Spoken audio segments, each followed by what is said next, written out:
Okay, so we've made a few changes now. And if you want to go back to a previous change, you could scroll back up here and click apply on a previous response in the chat. But there's actually a better way to travel around your project's version history, especially when your project has maybe hundreds of prompts and you don't want to have to scroll everything. It's going to be very difficult. We have history tab over here. If you click this, it'll tell you, starting from when you first made the project, which remixed here, what the project was. So at the beginning, remember we had a nice sunny environment. We're pretty slow. Then we can go over here. You can see it says saved config, because saved config is when we actually went into the config.js file, remember? This one here. And we changed the speed to 30. So now in this version, we're fast, you see here. Then this is the one, if you remember, that we added rain in. And this is a great time for us to look at the rename feature, which is how you could actually change the name using the edit button to say rain. Now we know which of these checkpoints was the one that we added rain in. And then this latest one here, as we know, is the one where we made it overcast. So we can say rain plus overcast. There you go. If I ever went back to this version, I know, okay, I have the rain and overcast in case I ever want to go back to it, or I could just start here and then continue from there.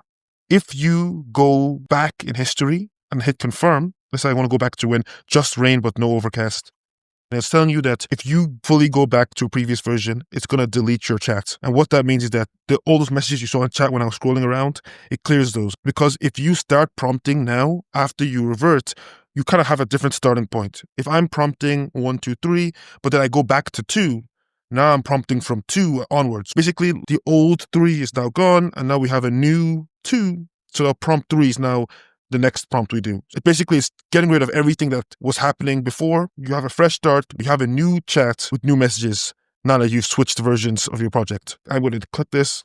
Now my chat is empty. I'm in the rainy version. I could still, if I want, go back to the overcast though and using history, but the chat will be clear. So now I'm in overcast now, but you saw the chat has been cleared.